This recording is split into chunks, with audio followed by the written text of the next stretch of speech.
कि एक भाई यदि 14 वर्ष वनवास में रहता है तो दूसरा भाई महलों में भी वनवासी बन करके अपना जीवन गुजार दिया करता। क्या अमर इतिहास है किसी देश के पास ऐसी स्वामी भक्ति किसी देश के पास है कि अपने स्वामी के, अपने राजाओं के, राजपुत्रों की जान बचाने के लिए मेरे राजस्थान की पन्ना धाय अपने बेटे को कुर्बान कर दिया करती है कोई ऐसी? ध्यान रखिए, कहीं नहीं मिलेगा ये अमर इतिहास, केवल हिंदुस्तान में मिलता है। और मेरे पिता का माथा किसी के सामने ना झुके, इतना शौर्य वाली कोई बेटी धरती पर है तो मेरे हिंदुस्तान में है कि ऋषभ देव का माथा जगत में ना झुके तो ब्राह्मी सुंदरी आजीवन विवाह का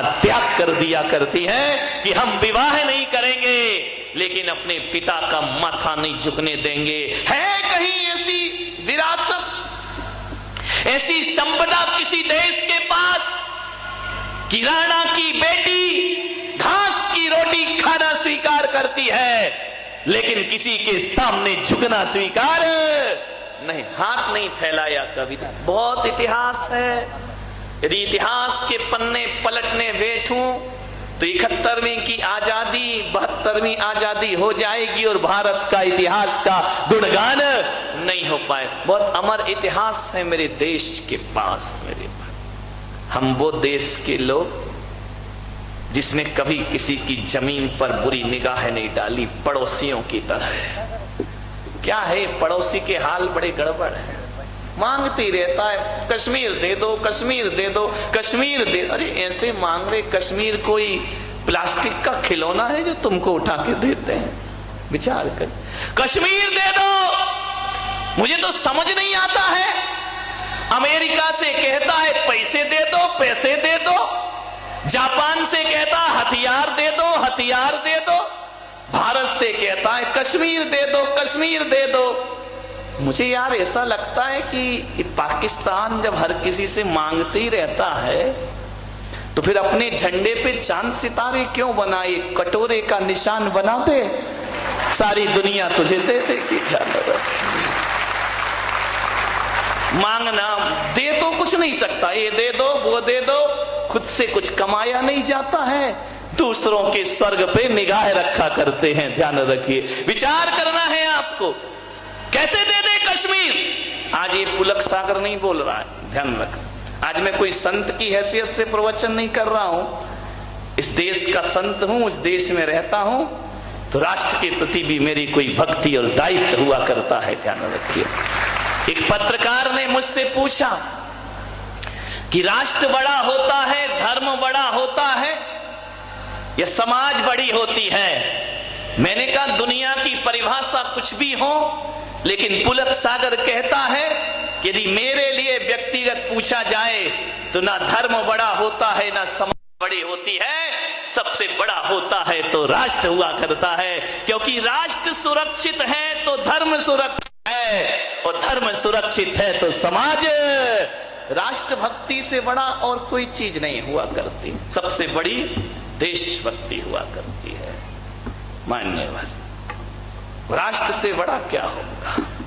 तो मैं आज राष्ट्र के लिए बोलूंगा, देश के लिए बोलूंगा।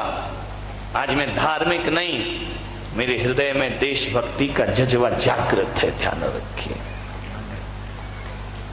कश्मीर दे दो, कश्मीर दे दो।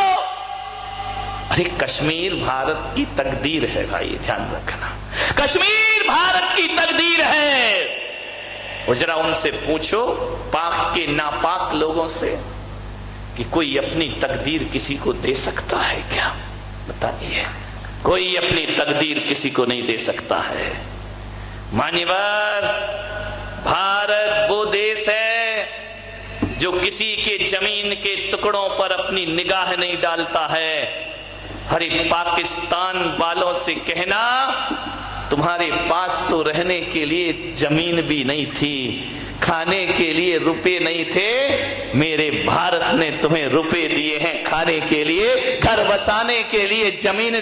तुम्हारा है क्या? जो है वो हमारा है। ध्यान रखिए, विचार करना है आपको। चाइना अभी चिल्ला रहा है, मुझे समझ नहीं आता है। लोगों ने कहा कि चाइना के सामान का बहिष्कार करो, चाइना से जो भी आ रहा है उसे बहिष्कार करो, कोई मत खरीदो, अपने देश के प्रति गर्व करो। बहिष्कार करना चाहिए, मैं भी समर्थन में नहीं हूं, बहिष्कार करो वहां के सामान का। लेकिन मैं थोड़ा सा नेताओं से पूछना चाहता हूं, जनता से तो बहिष्कार कराते हो, फिर उनका माल भारत में मंगाते क्यों हो?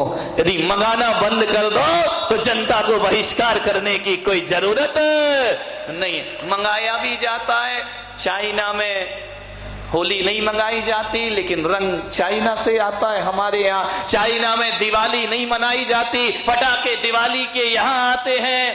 पहले देश के नेताओं को एक संकल्प करना चाहिए कि किसी भी बंदरगाह या किसी भी प्लेन से चाइना का सामान हमारे हिंदुस्तान में नहीं आना चाहिए। यदि भारत चाइना से सामान लेना बंद कर देगा, सब हेकड़ी भूल जाएगा चाइना। ध्यान रखना, आज हमारे कितना भी बड़ा बना हो, दादा बन के घूम रहा हो, यदि हम सामान नहीं लेंगे ना तो 2 वक्त की रोटी का इंतजाम चाइना के पास नहीं हो पाएगा। ध्यान रखिए मान्यवर, क्या करेंगे?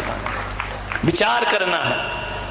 मेरा देश वो देश जिसने किसी की जमीन पर निगाह नहीं डाली। हम तो वो लोग हैं, यदि लड़ते हैं तो जमीन के टुकड़ों के लिए नहीं लड़ते, अपनी आन बान और शान के स्वाभिमान के लिए भारत युद्ध किया करता है। मैं आपसे इतना ही निवेदन करना चाह रहा हूं, प्रधानमंत्री लाल बहादुर शास्त्री जिन्होंने पाकिस्तान जीता, श्रीमती इंदिरा गांधी जिन्होंने बांग्लादेश जीता, श्री रामचंद्र जिन्होंने लंका जीती, कृष्ण ने मथुरा जीती। ध्यान रखिए, इतिहास पर दृष्टि डालिए। कृष्ण ने मथुरा जीती, राम ने लंका जीती। लेकिन ये लंका जीती, मथुरा जीती तो इसलिए नहीं जीती कि हमें उनकी कुर्सियां चाहिए थी। राम ने लंका जीती और विभीषण को वापस लौटा दी। कृष्ण ने मथुरा का राज्य कंस से जीता और वापस लौटा दिया। इंदिरा गांधी ने बांग्लादेश जीता और बांग्लादेशियों को वापस दे दिया। और लाल बहादुर शास्त्री ने पाकिस्तान जीता और भीख में उनका पाकिस्तान उन्हें वापस यहाँ पे आ जाए। लगे तो गले का हार है यही औरत, और जिद पर आए तो तलवार है यही औरत। ध्यान रखें, विचार करना है आपको। चाइना से कह देना हमारे पास सब कुछ है, हमारे पास युद्ध भी है और हमारे पास बुद्ध भी है। ध्यान रखना, तुम्हारे पास अकेला युद्ध होगा, बुद्ध तो हमारे हैं तुम्हारे पास। हमारे पास युद्ध भी है, हमारे पास युद्ध भी है, और हमारे देश के पास सेना पे खड़ा वीर भी है, तो मंदिर में बैठा कोई महावीर भी है। ध्यान रखिए, सेना पे सीमा पे खड़ा कोई वीर है, मंदिर में बैठा कोई महावीर है। हमारे पास महावीर भी है तो हमारे पास महाविनाश भी है। अब चुनना चाइना को है कि महावीर के पास आना है, ये हमारे वीर सैनिकों से जाके निपटना है। युद्ध भी देंगे और बुद्ध भी देंगे। अरे बुद्ध दोगे, बुद्ध लोगे तो चाइना वालों बुद्धिमान हो जाओगे, और युद्ध लोगे तो बुद्धू बन करके रह जाओगे। भारत की ताकत अब बड़ी विशाल ताकत है, सब कुछ है भारत के पास, किसी चीज की कमी नहीं है। मान्यवर, आपसे निवेदन है, अब बस पसीना बह गया। मुसलमान कभी असुरक्षित नहीं है। हमारे देश में प्रजातंत्र है, और ऐसा प्रजातंत्र दुनिया के किसी भी देश को प्राप्त नहीं हो सकता है। यहां सबका साथ, सबका विकास, अच्छे दिन बोलो नहीं आए क्या? जीएसटी को छोड़ो, ज्यादा उस लफड़े में मतलब। आज लोग मोदी का विरोध कर रहे हैं, लेकिन किसी भी देश की 70 साल पुरानी परंपरा को बदलना पड़े तो वक्त लगता है, समय लगता है मेरे भाई। एक दिन ये देश विकास की ऊंचाइयों पर पहुंचेगा। लोग करते रहे विरोध, मोदी ने नोटबंदी करी, परेशान हुए लोग, ऐसा नहीं परेशान नहीं हुए, लाइन लगाना पड़ी बैंक में, अपने ही पैसे 4000 लेके संतोष से गुजारा करना पड़ा। लेकिन यदि ये व्यवस्थाएं गलत होती तो नोटबंदी के समय गृह युद्ध छिड़ जाता पूरे देश में। लेकिन परेशान होने के बाद भी लोगों ने विश्वास किया कि नहीं, इसमें भारत का हित है, अपने देश का हित हुआ करता है। ज्यादा रखिए, अभी ममता बनर्जी ने कह दिया भाजपा भारत छोड़ो, पगला गई है। भाजपा भारत छोड़ो, भारतीय जनता पार्टी भारत छोड़े। मैंने जब अखबार में पढ़ा मुझे ऐसा लगा,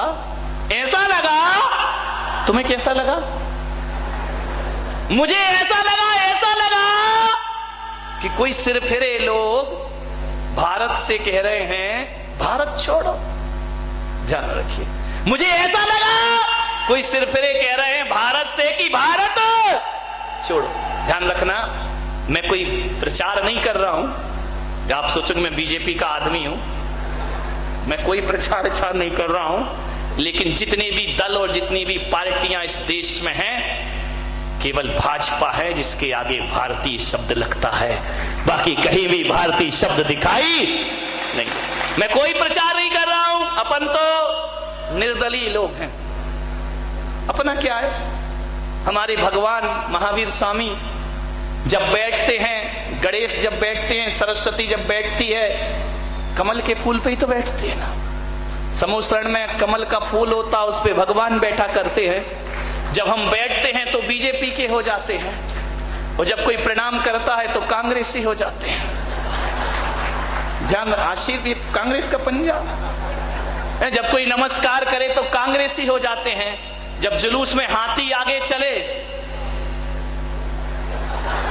तो मायावती आ जाती है, लाइट चली जाए तो लालटेन जल जाती है, और पेट्रोल के भाव बढ़ जाए तो मुलायम की साइकिल आ जाती है। अपन तो सर्वदलीय बैठक वाले हैं।